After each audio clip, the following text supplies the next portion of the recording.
코로나19 사태를 지나가면서 정부에서도 적극적인 재정 정책들 그리고 지원책들 내놓고 있는 상황입니다. 우리 경제가 얼마나 탄력적으로 지금의 위기를 벗어날 수 있을지 많은 분들이 궁금해하실 테고 또 각종 기관에서도 경제 전망에 대해서 이야기를 하고 있는 상황인데요. 저희들도 관련한 내용 그리고 정부 정책에 대한 실효성들까지 함께 이야기 나눠보도록 하겠습니다. 오늘 한국국제통상학회 강인수 회장 모셨습니다. 어서 오십시오. 네, 안녕하세요. 예, 안녕하십니까. 질문 드리고 싶은 게 참 많습니다. 예, 큰 거부터 하나하나 좀 접근을 해보도록 할 텐데 일단 지난주에 KDI에서 경제 성장률 전망치를 내놨는데 물론 세 가지 시나리오가 있긴 했습니다만은 0.2%라는 플러스 성장도 나왔습니다. 물론 여기에도 전제 조건이 있긴 그렇죠. 합니다만 좀 어떻게 이걸 해석하고 계십니까? 일단 이제 KDI가 0.2%를 기본 시나리오에 입각해서 발표한 거는 뭐 전반적으로 좀 낙관적으로 예상을 한 걸로 평가를 받고 있습니다. 예. 그러니까 KDI 말고 이제 다른 국제 기구들 뭐 대표적으로 IMF 같은 경우에는 뭐 지난달에 우리나라가 금년에 마이너스 1.2% 성장할 걸로 전망을 했고 예. 또 뭐 S&P나 뭐 피치, 무디스 같은 이런 3대 신용평가사들도 예외 없이 우리나라 경제 성장률이 마이너스 0.5에서 한 마이너스 1.5%, 그 정도 성장할 걸로 지금 예상을 하고 있거든요. 그러니까 예. KDI 전망치가 다소 좀 낙관적인 측면이 있습니다. 그러니까 물론 KDI 그 최악 중에서는 마이너스 1.6%도 네, 있긴 있죠. 예, 했었는데 그래도 기본적으로 낙관적인 플러스를 보는 것 자체가 굉장히 오랜만이기 때문에 여기에 대해서는 좀 낙관적이었다라고 얘기를 해주셨는데 다만 이제 걱정되는 것은 아무래도 수출 의존도가 높은 경제 구조상 과연 앞으로 왜냐하면 이거는 우리나라만 잘한다고 되는 것도 아니고 국제사회가 좀 정상화가 돼야 되는 거지 않습니까? 여기에 대한 전망은 그러면 어떻게 하십니까? 사실 이제 우리가 지난달에 99개월 만에 무역 수지가 이제 적자로 돌아섰고요. 그리고 이제 수출 감소 폭도 5월 초에는 사실 훨씬 컸는데 그게 좀 둔화돼서 지금 한 20% 수준으로 줄어든 걸로 나타났거든요. 예.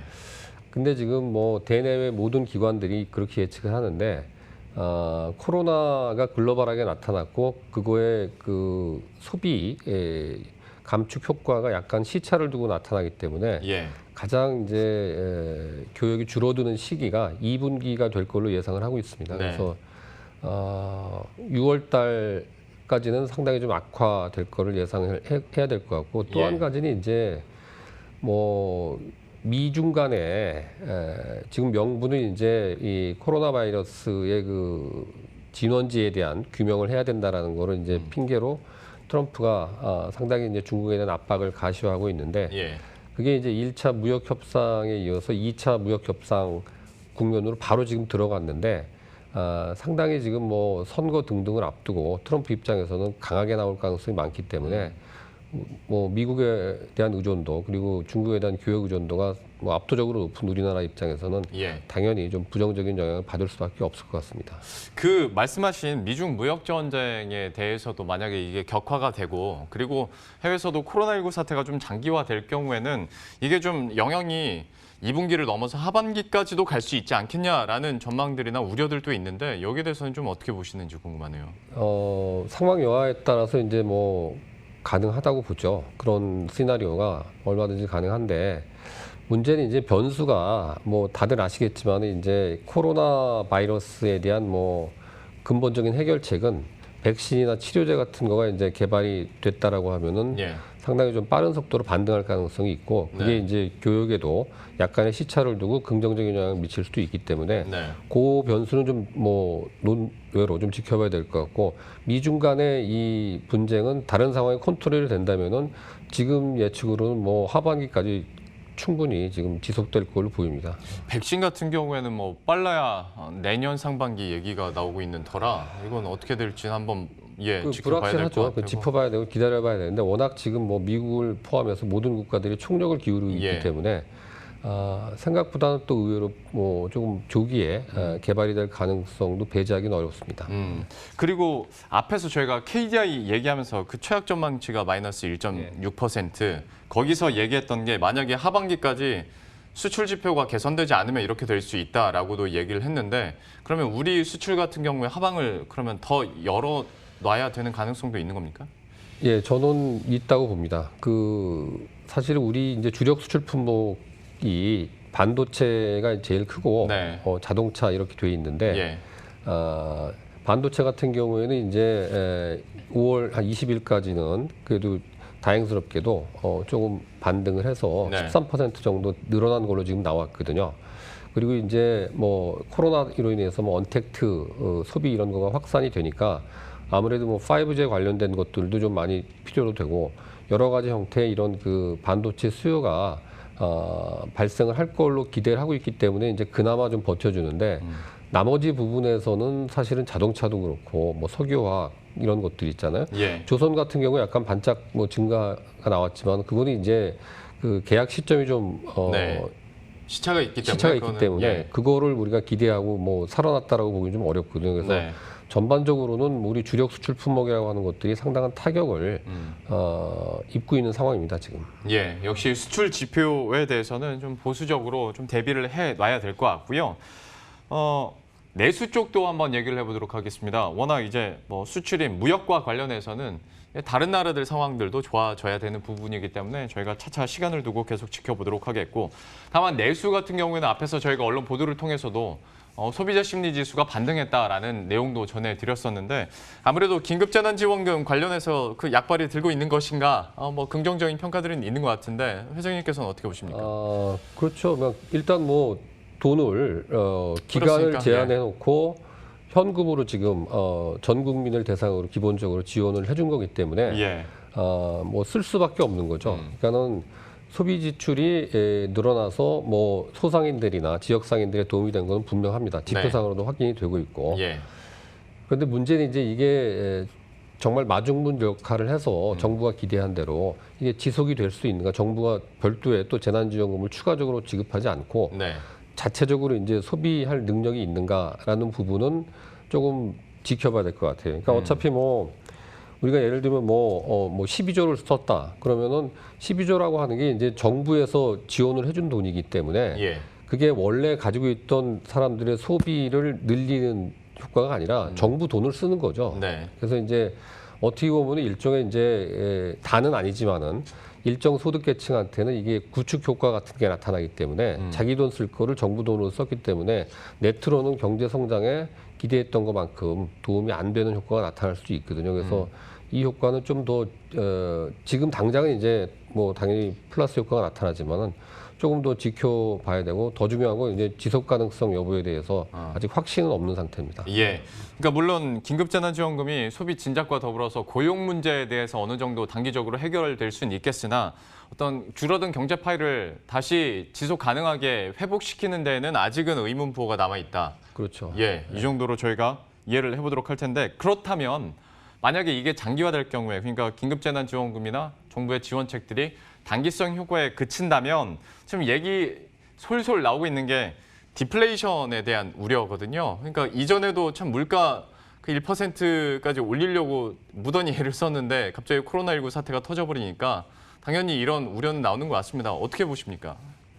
그 가능성이 없진 않습니다. 우리나라도 이제 그 물가 지수가 뭐 소비자 물가 지수도 있고 도매 물가 지수도 있고 그런데 GDP 디플레이터라는 거 기준으로 보면은 예. 지난해 4분기까지 이제 5분기 연속 마이너스로 나왔다고 그래요. 그래서 보통 이제 리세션 그러면은 뭐 2분기가 계속해서 이제 침체가 되면은 네. 리세션인데 이제 물가 자체가 떨어지는 디플레는 그거보다 더 심화된 거죠. 그게. 예. 그래서 이게 지금 이런 현상이 뭐 5분기 지속이 되고 사실 이번 그리고 다음 분기까지도 급격하게 이제 재난지원금 효과가 일부 나타나긴 하지만은 물가가 뭐 2% 이상으로 올라간다든가 소비자 물가 지수가 그럴 네. 가능성은 없어 보이거든요. 그래서 네. 디플레 우려를 하시는 분들도 꽤 있습니다. 지금. 예. 그럼 실제로 회장님의 뷰는 어떠십니까? 저는 이제 디플레까지는 안 갈 것 같고요, 사실은. 디플레까지는 물가가 이제 실제로 떨어지는 국면까지 가는 게 고착화되려면은 네. 사실 이제 훨씬 더 많이 망가져야 되고 수요가 급격히 줄어들어야 되는데 네. 지금 뭐 우리나라 정부에서도 그렇고 막대한 규모의 어떤 대정 투입을 통해서 어쨌든 간에 그 소비 불씨를 좀 살려놓으려고 하는 예. 그리고 이게 어떻게 보면은 일상적인 상황에서 뭔가 이제 그 경제 활동을 잘못해서 이렇게 된 것보다는 코로나 바이러스로 인한 충격이잖아요. 예. 외부적인 충격이 큰 역할을 했기 때문에 네. 이거가 이제 아까도 말씀드렸지만은 회복이 치료제가 됐건 백신이 됐건 이런 거를 통해서 좀 회복이 될 기미가 보이면은 상당히 좀 빠른 속도로 다시 좀 정상화에 근접한 수준으로 갈 가능성이 있기 때문에 뭐 과도하게 디플레에 대한 우려까지 할 필요는 없을 것 같습니다. 개인적인 생각으로. 조금 다른 포인트일 수도 있겠습니다만 국제유가도 좀 어느 정도 안정을 찾는다면 예, 뭐 지금보다 더 최악의 국면으로 뭐 갈 거다라는 우려는 좀 섣부른 감이 있는 것 같습니다. 뭐 비슷한 최악은 예. 뭐 조금 더 지켜봐야 될 것 같고 지금 예. 말씀드린 것처럼 많은 그 기관들이 2분기가 최악일 거다라고 예. 보기 때문에 2분기가 아직 안 끝났거든요. 예. 다음 달까지가 2분기인데 그 상황도 지켜봐야 될 것 같고 유가 같은 경우에는 여러 가지 이제 변수들이 많이 있죠. 그렇죠. 사우디하고 뭐 러시아의 관계도 있고 또 미국은 미국대로 뭐 셰일 오일 이런 것 때문에 예. 하는 것도 있고 그래서 변동성이 워낙에 큽니다. 지금 유가가. 그래서 네. IMF 같은 경우에서도 이제 전망치를 낼 때 유가가 한 30달러 중반 정도 유지될 걸로 네. 전망하고 냈는데 예. 그 전망치가 사실은 안 맞을 가능성이 많아서 네. 조만간에 IMF도 경기 전망을 하향 조정 발표할 가능성이 상당히 높습니다. 지금. 예. 국제유가 얘기하기로 치면 또 20분을 따로 떼야 돼서 예, 국제유가는 이 정도로 한번 정리를 하도록 하겠고 워낙 물가에서 차지하는 비중이 많아서 한번 추가로 여쭤봤습니다. 그리고 단기성 지원 얘기하니까 또 생각나는 것이 이번에 공공부문 일자리를 55만 개 뭐 얘기를 했지 않습니까? 다만 이것도 좀 어떤 질적으로 봤을 때는 좀 아쉬움은 분명히 있습니다. 근데 뭐 정부에서도 이건 아는 것 같고 이것도 역시 단기적으로 한번 경제를 끌어올리고자 하는 목표인 것 같긴 합니다만은 이번 정책에 대해서 어떻게 평가하시는지도 궁금하네요.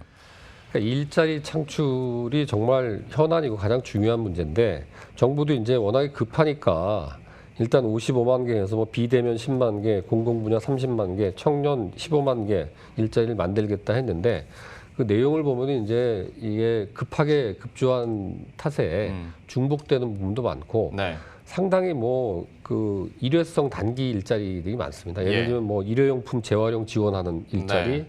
무슨 전통시장 홍보 지원, 어린이 보호구역 안전지킴이 뭐 등등 이런 것들을 이렇게 열거해놨거든요. 아직 좀 개념이 모호한 일자리들도 좀 아직은 좀 그러니까 있더라고요. 이제 디지털 얘기를 많이 처음이라. 했어요. 예. 그래서 이제 그 관련된 일자리도 한 5만 개 정도는 하겠다라고 해서 발표는 했는데 그게 아직 구체화되진 않았습니다. 그래서 예. 해주더라도 이제 기업들에 대해서 뭐 최대한 80만 원 정도의 인건비를 한 5, 6개월 정도 지원해주는 정도로만 얘기를 했는데 예.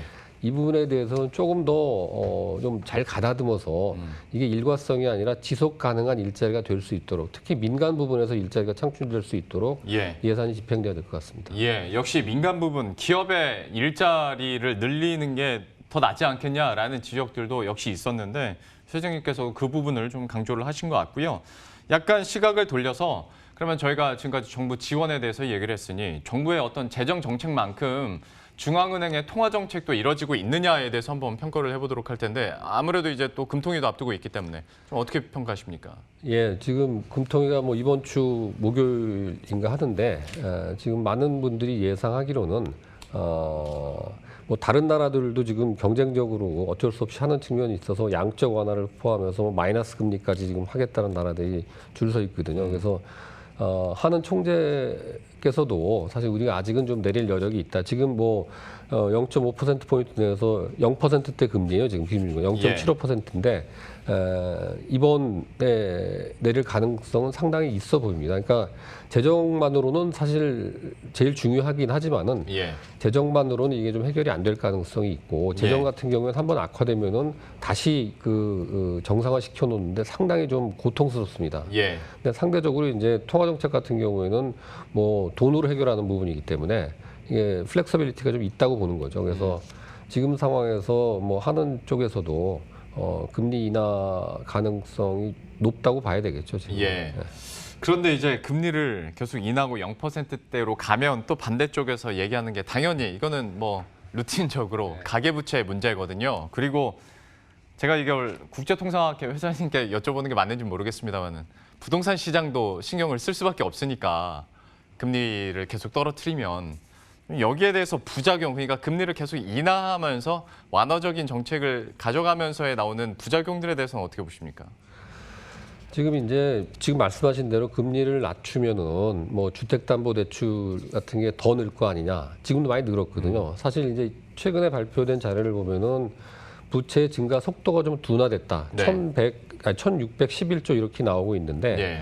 규모 자체는 늘었지만 속도가 둔화됐다라는 거를 그나마 이제 위안으로 삼고 있는데 그거는 제가 보기에는 이제 별 의미가 없고 중요한 건 이제 소득 증가 속도에 비해서 부채 증가 속도가 좀 적으면은 그렇죠. 예. 그러면은 빚을 감당할 만하다는 거거든요. 예, 예. 근데 지금은 우리가 아시다시피 뭐 마이너스 성장하고 이러는 판에 네. 소득은 줄어드는데 여전히 빚 증가 속도는 둔화됐다 하더라도 플러스거든요. 그러니까는 소득 증가 속도가 빚 증가 속도를 못 따라가고 있는데 문제가 있는 거죠. 예. 그래서 이 문제에 대해서는 사실은 정부 입장에서도 신중하게 좀 접근을 해야 될 필요가 있는 것 같아요. 이게 예. 지금 당장에 터질 일이 아니라고 해서 수건 돌리기 하듯이 지금 계속 밀어놓는 문제거든요. 그렇죠. 예. 그래서 부동산 대책 같은 경우에도 지금 뭐 여러 차례 발표를 했지만은 사실 이번 정권 들어와서도 뭐 수도 없이 발표를 했는데 네. 사실 이제 특정 지역 중심으로 해서 일종의 양극화 현상이 너무 뚜렷하게 나타나고 있거든요. 그래서 예. 여전히 이 부동산 문제에 대해서는 신중하게 접근을 해야 될 것 같고 예. 금리를 낮췄다고 그래서 이제 주택담보대출이 또 급증할 거다. 이 가능성은 그렇게 많아 보이진 않아요. 지금은. 예. 지금 상황에서는. 네네. 알겠습니다. 또 통화 정책에 따른 부작용에 대해서도 잠깐 질문을 드려봤었고 역시나 부동산도 얘기하기로 시작하면 또 한 20-30분짜리이기 때문에 시간이 많이 지났습니다. 저희가 넉넉하게 떼놓는다고 뗐는데 마지막 질문이 될 것 같은데요. 네. 한국판 뉴딜 얘기가 나왔지 않습니까? 그리고 이후에 그린 뉴딜도 나왔습니다. 네. 여기에 대한 효과 어떻게 평가하십니까? 일단 이제 정부 입장에서는 뭔가를 해야 되기 때문에 네. 뉴딜이란 단어를 이제 끄집어냈는데 그 맥락은 사실이 이제 대공황 때 했던 거랑은 좀 다른 것 같아요. 예. 그래서 거기에다가 더구나 처음에 이제 디지털 트랜스포메이션에 대한 준비를 하는 거에 방점을 많이 뒀었는데 뭐 얼마 전에 또 갑자기 이제 그린 뉴딜이라고 해서 네. 녹색 성장 관련된 얘기를 또 들고 나와서 약간은 좀 혼선이 그러게요. 분명히 있어 보입니다. 그래서 예. 어쨌든 간에 지금 목표가 뭔지를 명확하게 해야 되는데 경기를 이제 침체 국면에서 되살리는 게 목표긴 하겠지만은 예.